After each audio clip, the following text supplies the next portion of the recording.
Everyone, मेरे second channel learning Ayurveda with doctor Neha Joshi में आपका स्वागत है। आज के वीडियो में मैं आपको वात से रिलेटेड कुछ और इंटरेस्टिंग चीज बताऊंगी। अभी तक के हमने सारे वीडियो में वात पित्त कफ के कुछ बेसिक कर्म है उनके बारे में जान लिया। अब थोड़ा सा अपनी नॉलेज को और एक्सपेंड करते हैं। देखिए, पहले वीडियो में मैंने आपको बताया था कि वात के गुण क्या होते हैं। रिकॉल कर देती हूँ कि ये रूक्ष होता है, शीत होता है, लघु होता है, दारुण होता है, खर होता है, विशद होता है, चल होता है, सूक्ष्म होता है। इस प्रकार से कुल 8 गुण होते हैं। ये जो गुण है वो आचार्य चरक ने बताए हैं। ठीक है, अब इसमें क्या होता है, एक चीज मैं आप लोगों को एक्सप्लेन करूं कि जैसे जैसे जैसे आयुर्वेद में एक चरक संहिता है, शिष्ट संहिता है, अष्टांग संग्रह है, अष्टांग हृदय है। ठीक है, इन तीन को, ये 4 अष्टांग संग्रह, अष्टांग हृदय में बड़ा कंफ्यूजन चलता है कि कौन सी इनमें से मेन है, कौन सी इसमें से मेन नहीं है। साउथ में दूसरी मानी जाती है, नॉर्थ इंडिया में दूसरी को फॉलो करते हैं, तो डिफरेंट चलता है। टोटल मिला के ये 3 आचार्य है, आचार्य चरक, आचार्य सुश्रुत और आचार्य वाग्भट। इन 3 को हम लोग बेस मानते हैं। ठीक है, अब इन तीनों ने कई बार जो वात पित्त कफ के गुण होते हैं उसमें काफी ज्यादा अंतर किया रहता है। इसको मैं आपको एक्सप्लेन कर दूं। इसका मतलब यह है कि उनमें कोई आपस में कोई द्वंद्व नहीं है, बस अंतर इतना होता है कि जैसे जैसे नए पेशेंट डील करते जाते हैं, जैसे जैसे वात के बारे में अलग अलग डिसीज से रिलेटेड कुछ नई चीजें पता चलती है, वैसे वैसे इनके जो गुण है वो बढ़ते जाते हैं। तो यदि हम सारे आचार्यों ने जहां कहीं पर भी कुछ भी कंपाइल कर रखा है, उन सबको यदि हम इकट्ठा लेंगे तो अकेले वात के जो गुण हो जाते हैं वो 100 से भी ऊपर पहुंच जाएंगे। हर डिसीज में अलग अलग प्रकार के ये गुण बताते हैं, अलग अलग प्रकार के इसके कर्म हो जाते हैं और अलग अलग प्रकार से इसको इंटरप्रिटेट किया जा सकता है।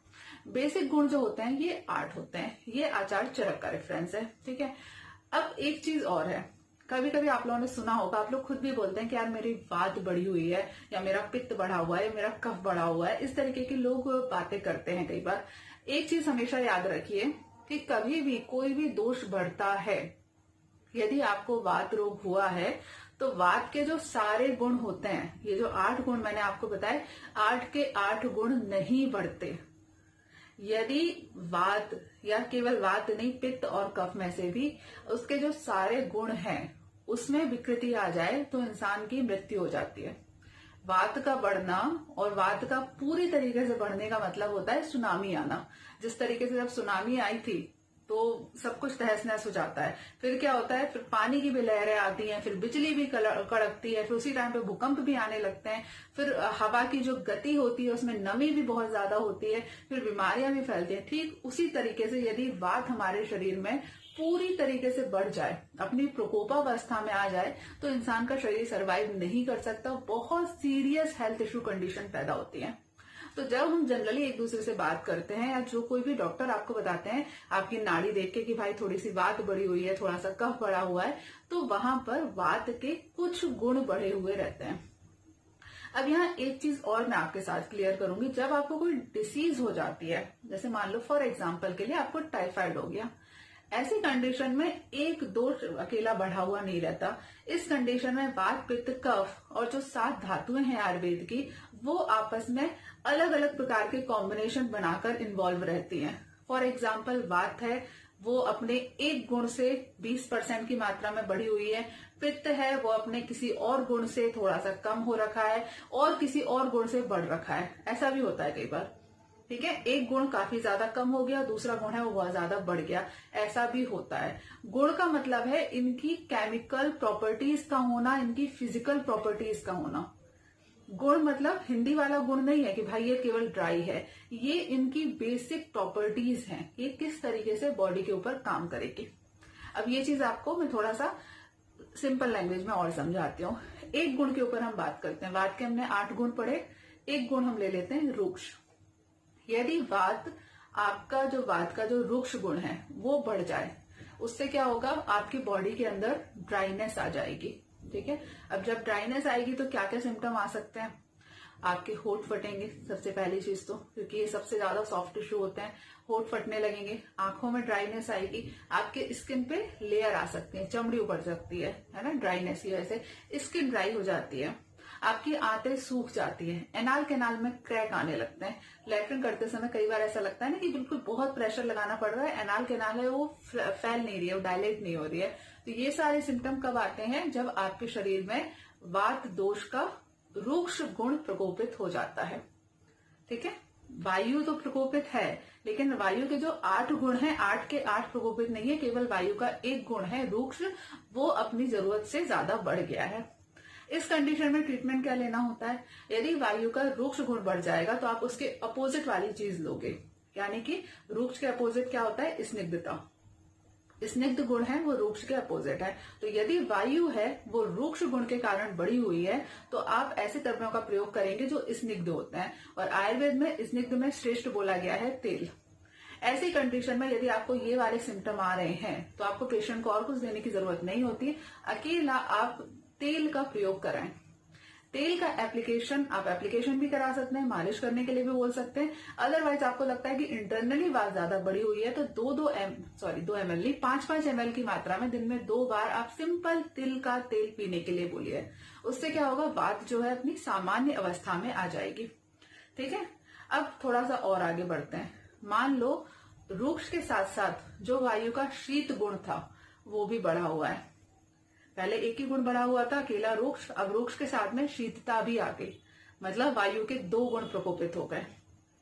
ऐसी कंडीशन में क्या होगा? जो ऊपर के मैंने सिम्टम बताए हैं वो और ज्यादा क्रोनिक कंडीशन में आएंगे। कई बार आपने पेशेंट देखे होंगे, सिंपल सी बात है कि होठ फट जाते हैं, हमने बहुत सारा वैसलीन लगा लिया, मॉइस्चराइजर लगा लिया, घी लगा लिया, तेल लगा लिया, लेकिन उसके बावजूद हमारे जो होठ है वो बिल्कुल ड्राई रहते हैं। कुछ पेशेंट ऐसे बोलते हैं कि उनकी एड़ियां फटती ही रहती हैं, कुछ भी लगा लो, कोई भी ऑइंटमेंट लगा लो, कुछ भी कर लो, लेकिन उससे फायदा नहीं होता।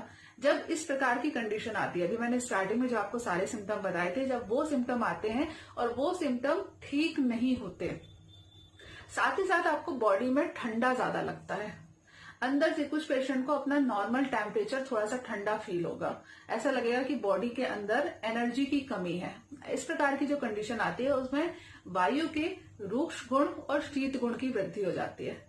इस कंडीशन का ट्रीटमेंट क्या है? अगर रूक्ष को ठीक करने के लिए क्या करना है? आपको स्निग्धता का प्रयोग करना है, और शीत को ठीक करने के लिए आपको क्या गुण करना है? उष्ण गुण का प्रयोग करना है, यानी कि जस्ट अपोजिट वाले जो द्रव्य हैं उनका आपको प्रयोग करना है। ऐसी कंडीशन में आप क्या प्रयोग करोगे? तेल लिया था तो तेल को थोड़ा सा गर्म कर दो।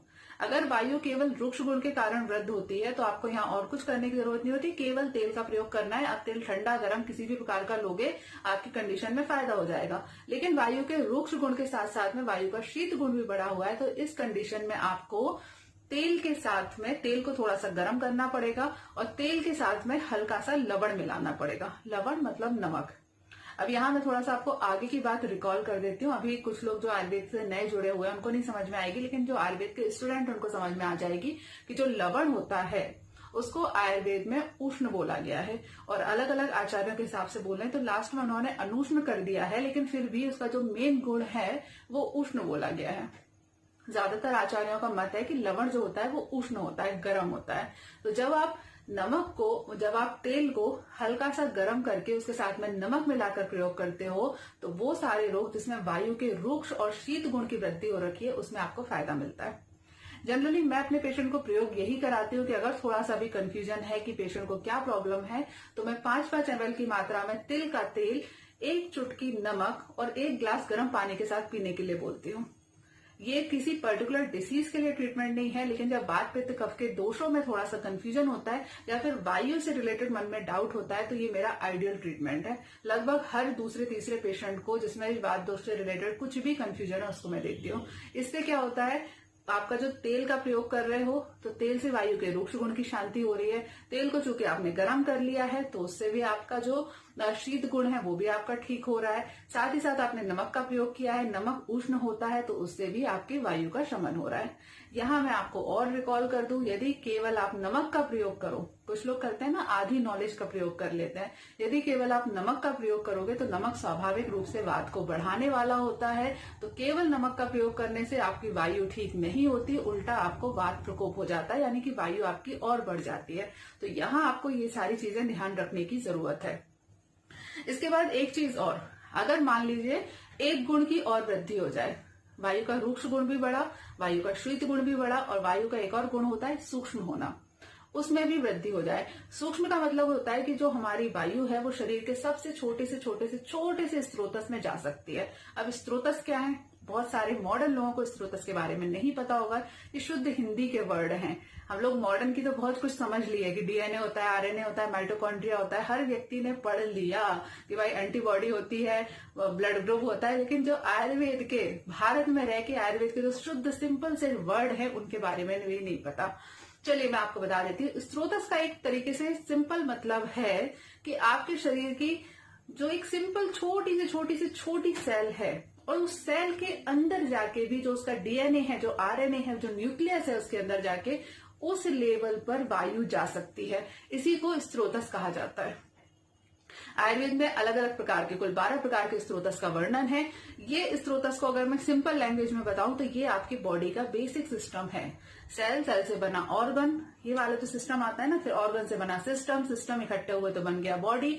यही आयुर्वेद का स्रोतस कहा जाता है। तो जब वायु का सूक्ष्म गुण के साथ में वायु वृद्धि हो जाती है, उस टाइम पे वायु शरीर के छोटे स्रोतस के अंदर प्रवेश कर जाती है। यानी कि शरीर के एक छोटी सेल और उस सेल के अंदर भी जो कुछ है, इंटरसेलुलर स्पेस होता है, सेलुलर स्पेस होता है, उसके अंदर उसका न्यूक्लियस होता है, फिर उस सेल के अंदर खुद का माइटोकॉन्ड्रिया होता है और भी बहुत सारे पार्टिकल होते हैं, दिमाग से नहीं निकल रहे। एक सेल की जो संरचना होती है उसमें सारी चीजें आती है, तो उसके अंदर प्रवेश कर जाती है। जब वायु के सूक्ष्म गुण की वृद्धि होती है तो हमेशा ही क्रोनिक डिसऑर्डर होते हैं। क्रोनिक डिसऑर्डर, यदि कोई भी आपको ऐसी बीमारी है जो बहुत इलाज करने के बावजूद ठीक नहीं हो रही, तो उसमें वायु के सूक्ष्म गुण की वृद्धि हो जाती है। अब इस कंडीशन में आपको क्या करना है? सूक्ष्म के विपरीत, यहाँ पे इसको आपको आगे बताऊंगी, सूक्ष्म के विपरीत आपको पृथ्वी गुण वाले जो द्रव्य है उनका प्रयोग करना है। लेकिन महाभूत मैंने आपको पढ़ाए नहीं है अभी, तो उसको हम अभी यहाँ पे छोड़ देते हैं। इतना जो मैंने आपको सिखाया अभी, उसको थोड़ा सा अपने दिमाग में रखिए। बार बार इन शब्दों को सुनिए, अपने दिमाग कानों को सुनने की आदत डालिए कि भाई आयुर्वेद हम भारतीयों से निकला हुआ है यार। अंग्रेज लोग हमारे यहाँ से सीख के योगा सिखा रहे हैं वहां जाके, और हम लोग को आज तक अपने आयुर्वेद के बेसिक सिस्टम के बारे में नहीं पता। और वो लोग आयुर्वेद पढ़ के और हमारे यहाँ से निकली हुई नीम वगैरह को वो लोग वहां जाके लाखों रुपए में बेच रहे हैं, नए नए प्रोडक्ट निकाल रहे हैं, और हम लोग हैं कि उनके पीछे भाग रहे हैं, 10-10 रुपए की एंटीबायोटिक खरीदते पड़ रहे हैं। चलिए खैर कोई बात नहीं, वो भी अपनी जगह पे सही है जो भी है। चलो आज के लिए इस वीडियो में इतना ही। ये वीडियो थोड़ा सा आप लोगों को कंफ्यूजिंग लगा होगा, लेकिन मजा आया होगा। जिन्होंने आयुर्वेद पढ़ा है उनको मजा आया होगा, और मुझे ये वीडियो बनाने में बड़ा मजा आता है। मुझे नहीं पता आप लोगों को कितना मजा आता है, मैं बड़ा एंजॉय करती हूँ कि मुझे अच्छा लगता है कि आयुर्वेद का जो मेरा इंटरप्रिटेशन है मैं वो आपको बताऊं। ठीक है, चलो नेक्स्ट वीडियो में मुलाकात होगी। तब तक के लिए stay healthy and be happy. Please मेरे दोनों जो यूट्यूब चैनल है उसको सब्सक्राइब करिए।